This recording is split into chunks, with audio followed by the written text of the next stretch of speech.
बहुत समय पहले की बात है। एक विशाल राज्य के बीचों बीच एक सुंदर महल था, जिसे लोग सुनहरा महल कहते थे। इस महल में एक शक्तिशाली लेकिन दयालु जादूगर आचार्य वेदांत रहता था। वह अपनी जादुई शक्तियों का उपयोग केवल अच्छे कामों के लिए करता था। राज्य के लोग उसे बहुत सम्मान देते थे। अगर किसी के खेत सूख जाते, कोई बीमार हो जाता या कोई परेशानी में होता, तो वेदांत अपने जादू से सबकी मदद करता। लेकिन उसकी सबसे बड़ी खुशी उसकी बेटी अनाया थी। वह न सिर्फ सुंदर थी, बल्कि दिल की भी बहुत अच्छी थी। अनाया अपने पिता से जादू सीखना चाहती थी, लेकिन वेदांत ने कहा, पहले तुम्हें यह समझना होगा कि जादू कोई खिलौना नहीं, बल्कि एक जिम्मेदारी है। अनाया ने वादा किया कि वह अपने पिता की तरह ही जादू का सही इस्तेमाल करेगी। एक दिन पड़ोसी राज्य से एक संदिग्ध व्यक्ति सुनहरे महल में आए। वह एक काला जादूगर कालसुर था। उसकी निगाहें महल की शक्ति पर थी। कालसुर ने वेदांत से कहा, तुम्हारे पास अपार शक्ति है। अगर तुम मेरे साथ आ जाओ तो हम दोनों मिलकर पूरे संसार पर राज कर सकते हैं।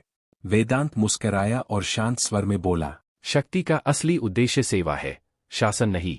मैं अपनी शक्तियां किसी के नुकसान के लिए इस्तेमाल नहीं करूंगा। कालसुर को यह जवाब पसंद नहीं आया। उसने क्रोध में कहा, अगर तुम मेरे साथ नहीं आए तो मैं तुम्हारे राज्य को बर्बाद कर दूंगा। वेदांत जानता था कि कालसुर अपने शब्दों को सच करने की कोशिश करेगा।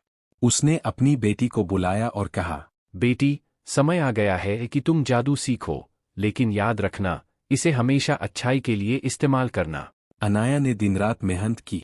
उसने अपने पिता से न सिर्फ जादू के मंत्र सीखे, बल्कि यह भी समझा कि शक्ति का सही उपयोग क्या होता है। इस बीच कालसुर ने अपने दुष्ट सैनिकों को राज्य पर हमला करने के लिए भेज दिया। वे चारों ओर अराजकता फैलाने लगे। खेत जलने लगे, नदियां सूख गई और लोगों में भय भर गया। राजा ने वेदांत से मदद मांगी। वेदांत ने कहा, डरो नहीं, अच्छाई की शक्ति को हमेशा बुराई पर विजय मिलती है। उन्होंने अपनी बेटी के साथ मिलकर एक रक्षा कवच तैयार किया, जिससे राज्य सुरक्षित रहे। लेकिन वे जानते थे कि कालसुर इतनी आसानी से हार मानने वाला नहीं था। एक रात जब पूरा राज्य सो रहा था, कालसुर ने अपने अंधेरे मंत्रों से महल पर हमला कर दिया। आसमान में काले बादल छा गए, बिजली कड़कने लगी और चारों ओर भय का माहौल बन गया। वेदांत और अनाया तुरंत बाहर आए। कालसुर, यह राज्य निर्दोष लोगों का है। इन्हें कष्ट देना बंद करो। वेदांत ने गर्जना की, लेकिन कालसुर हंसते हुए बोला, अब बहुत देर हो चुकी है वेदांत। देखो कैसे तुम्हारा राज्य अंधकार में डूब जाएगा। फिर उसने एक शक्तिशाली मंत्र बोला और अंधकार की लहरें महल की ओर बढ़ने लगी। लेकिन ठीक उसी समय अनाया ने अपनी शक्तियों का उपयोग किया। उसने उज्ज्वल रोशनी का मंत्र बोला, जिससे महल के चारों ओर एक चमकता हुआ घेरा बन गया। अंधेरे की लहरें उसे पार नहीं कर पाई।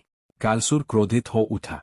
उसने वेदांत पर सीधा हमला करने की कोशिश की, लेकिन अनाया बीच में आ गई। तुम मेरे पिता को नहीं छू सकते, उसने दृढ़ता से कहा। वह अपने हाथ उठाकर मंत्र बोलने लगी। अचानक हवा तेज हो गई, आसमान में एक सुनहरी रोशनी फैल गई और कालसुर की काली शक्तियां कमजोर होने लगी। वेदांत ने भी अपनी शक्ति का उपयोग किया और एक अंतिम मंत्र बोला, जिससे कालसुर की काली शक्तियां पूरी तरह खत्म हो गई। कालसुर चीखते हुए जमीन पर गिर गया। उसकी सारी शक्ति नष्ट हो चुकी थी। नहीं, यह कैसे संभव है? वह बुदबुदाए। वेदांत ने कहा, यह अच्छाई की शक्ति है कालसु, बुराई का अंत निश्चित है। और फिर आखिरी बार मंत्र बोलते ही कालसुर हमेशा के लिए नष्ट हो गया। कालसुर के नष्ट होते ही राज्य में फिर से खुशहाली आ गई। खेतों में हरियाली लौट आई, नदियां फिर से बहने लगी और लोग अपनी सामान्य जिंदगी में लौट आए। राजा ने पूरे राज्य में उत्सव का ऐलान किया।